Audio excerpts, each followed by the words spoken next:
मित्राय नमः, ओम रवये नमः, ओम सूर्याय नमः। शीतल हर सुबह नहाने के समय सूर्य नमस्कार करती है। ये आदत उसे बचपन से ही है। वो सुबह सुबह सूर्य नमस्कार करने के बाद एक ताजगी और शक्ति महसूस करती है और वो सूरज देव से एक ही चीज मांगती है, हे सूर्य देव, मुझे आप ही के जैसा बलवान और दृढ़ बेटा चाहिए जो मेरे खिलाफ हो रहे हर एक अत्याचार का बदला ले। प्रणाम सूर्य देव। शीतल हर सुबह 5 बजे उठकर तालाब में नहाने चली आती है और फिर घर लौटकर घर का काम करती है। उसकी जेठानी सीमा 10 बजे से पहले नहीं उठती है और उठते ही शीतल को हुक्म करती है, शीतल अभी तक कपड़े क्यों नहीं धोए? वो मैं नाश्ता बना रही थी दीदी।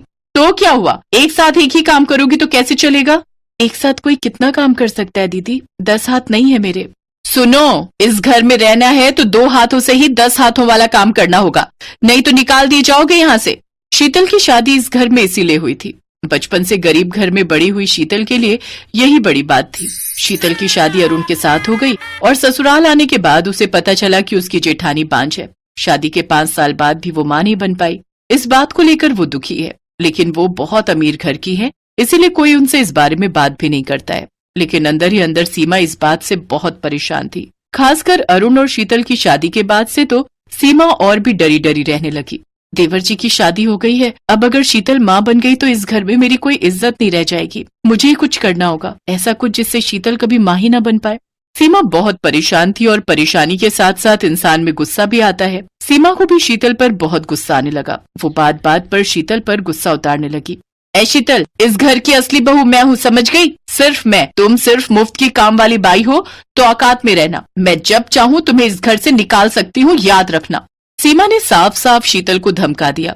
शीतल डर गई। वो घर वापस नहीं जा सकती थी क्योंकि उसमें उसके माता पिता की बदनामी होती।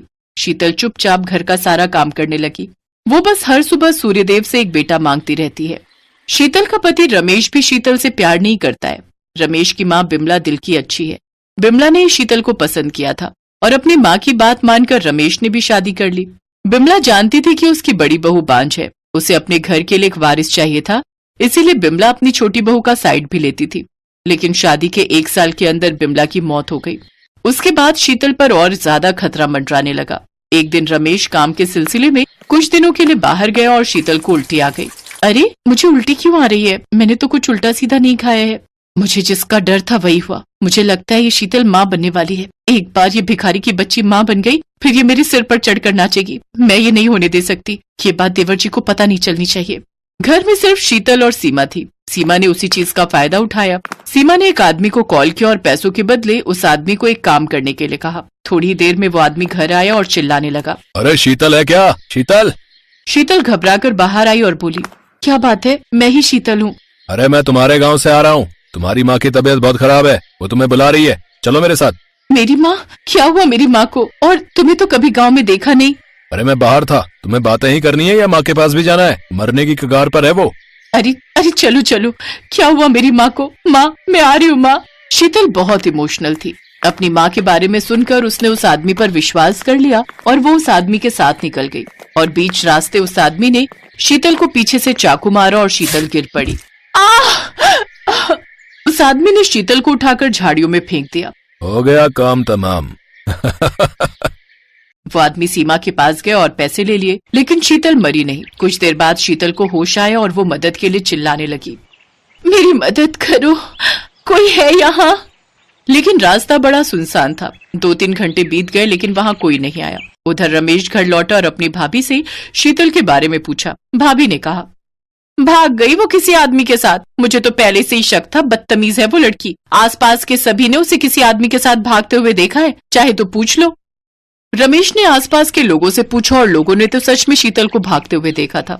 रमेश शीतल पर बहुत गुस्सा हो गया।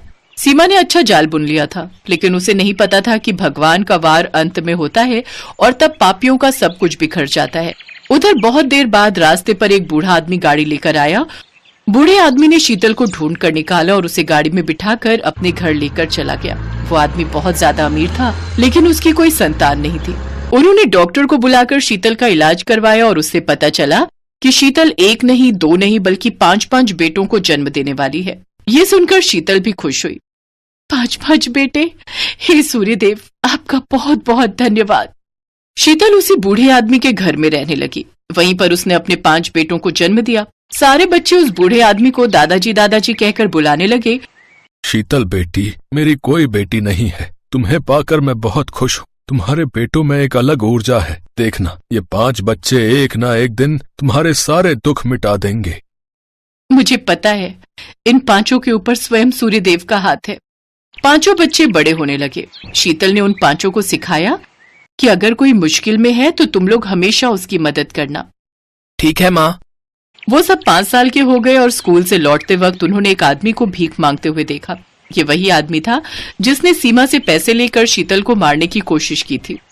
अरे देखो, वो आदमी बहुत गरीब है। चलो उसे घर ले जाते हैं और खाना खिलाते हैं। माँ खुश हो जाएगी। उस आदमी की हालत बहुत खराब थी। बच्चे उसे घर ले आए और शीतल ने उसे पहचान लिया। अरे तुम तो वही हो, मैं तुम्हारा चेहरा कभी नहीं भूल सकती। माफ कर दीजिए मालकिन, मुझसे गलती हो गई थी। मैंने पैसों के लिए वो काम किया था। पैसों के लिए? आपकी जेठानी ने मुझे पैसा दिया था। शीतल को सब कुछ समझ में आ गया था। इतने दिनों से शीतल ससुराल वापस नहीं गई थी क्योंकि उसे ससुराल जाना ही नहीं था। वो तंग आ चुकी थी, लेकिन ये सुनकर उसका खून खौलने लगा और वो अपने 5 बेटों को लेकर वापस गई। साथ में उस आदमी को भी ले लिया। सीमा उसे देखकर चौंक गई। रमेश भी चौंक गया। शीतल, तुम तो भाग गई थी ना? नहीं, मैं नहीं भागी थी। मैं गर्भवती थी, इस वजह से आपकी भाभी ने मुझे मारने का प्लान बनाया। उस आदमी ने सब कुछ बता दिया और वो कोर्ट में गवाही देने के लिए भी राजी हो गया। सीमा को गिरफ्तार कर लिया गया और उसे सजा मिल गई। रमेश को भी बेटा चाहिए था। उसे 5 बेटे मिल गए और उसने शीतल को भी अपना लिया। शीतल के 5 बेटों की वजह से उसे उसका खोया हुआ सम्मान वापस मिल गया और वो खुशी खुशी जीने लगी। हेलो दोस्तों, आपको आज की यह स्टोरी कैसी लगी? कमेंट बॉक्स में कमेंट करके जरूर बताइएगा। अगर अच्छी लगी हो तो वीडियो को लाइक और चैनल को सब्सक्राइब करना मत भूलिएगा, क्योंकि आपके एक लाइक और शेयर से हमारा भी मनोबल बढ़ता है।